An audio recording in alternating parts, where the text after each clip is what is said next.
Bonjour à tous, on se retrouve pour une nouvelle vidéo de maths. Et oui, ça fait longtemps que j'en ai pas faite, au moins 4 mois. J'avais dit que j'en ferais plus, mais il s'est passé un nombre de choses assez hallucinantes et je suis maintenant en prépa. Et oui, ce qui fait que, oui, le temps consacré à autre chose que l'étude a fortement diminué, hein. Pas réduit à néant non plus, mais dire pour les vidéos de maths, c'était compliqué d'en faire.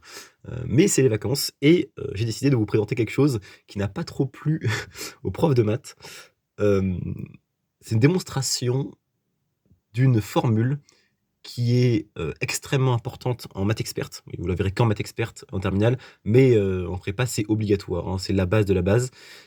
La formule qui relie l'exponentielle complexe au cosinus et au sinus. Donc ça, c'est la forme trigonométrique, ou exponentielle, hein, c'est les mêmes noms, de notre complexe, qui a pour partie réelle cos θ et pour partie imaginaire sinus θ. C'est super, j'ai trouvé ça super intéressant parce que j'y avais revu la démo, sur YouTube, il y a quelque temps et donc non, ce n'est pas une démonstration qui est paumée, c'est une vraie démonstration que des gens, je pense, ont appris en classe, qui consiste à passer par la, fonction dérivée. Alors, pourquoi est-ce que le prof était pas content? Et parce qu'en fait, on n'avait pas encore défini la dérivation de fonction de R dans C. Soit f, une fonction de R dans C, donc ça prend θ qui est réel, et ça renvoie des valeurs qui peuvent être dans C. Peuvent être dans C. R est inclus dans C. Donc forcément, si ça tombe sur un nombre réel, eh bien ce sera aussi un nombre complexe, ça passe. C'est une partie du cours qu'on n'a pas encore fait en classe, mais on a le poly.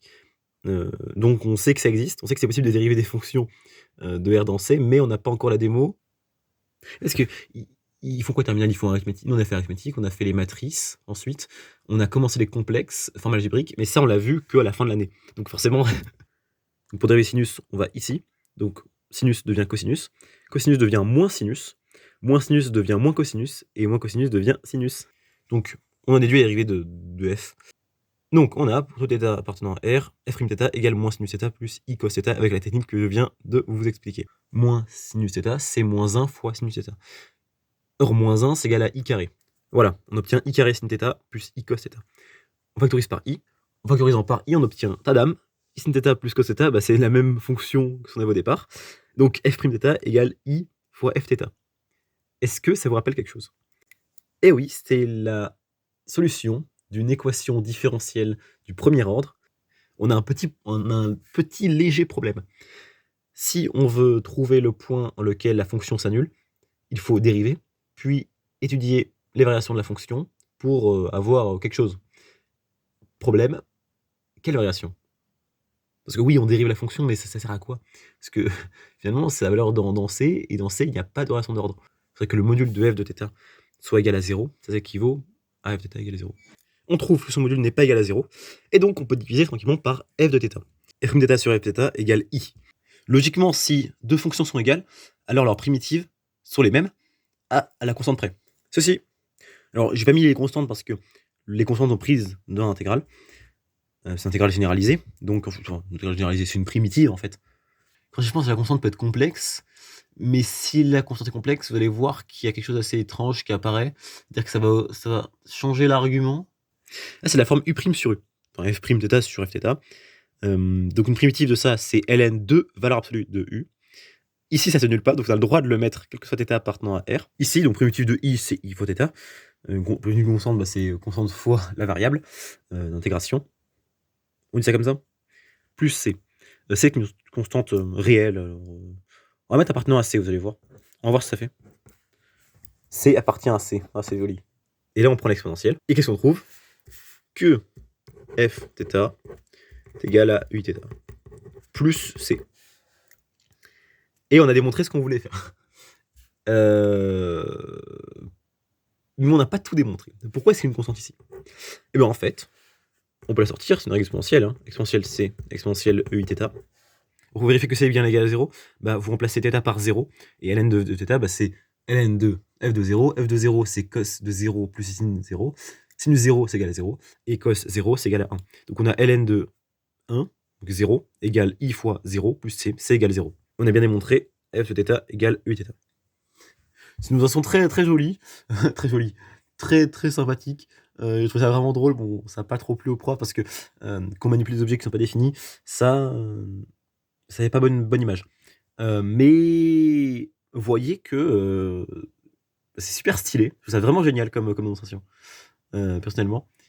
Car c'est des trucs qu'on connaît déjà, en fait. C'est même pas une démonstration, folle, hein, c'est juste, bah, regardez dériver et vous retomberez sur le même truc et alors soit vous reconnaissez, soit c'est une équation différentielle, soit vous le faites, un petit peu au pif, mais vous trouvez bien un bon résultat, ce qui est assez drôle.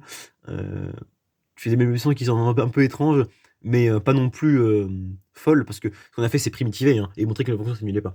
Je pense que ce qui a vraiment pas plu au prof, c'est que j'avais, pas montré que la fonction s'annulait pas, mais là j'ai montré que le menu était égal à 1, ce qui implique que, la fonction ne soit pas nulle, même ça équivaut au fait que la fonction soit nulle parce que, un nombre complexe est nul si et seulement si son module est nul. Là, on va raisonner par équivalence, on part d'un des 2 côtés et on arrive par équivalence à l'autre. On peut faire par double, implication aussi, hein, c'est montrer que ça implique ça, que ça implique ça et donc la réciproque est vrai.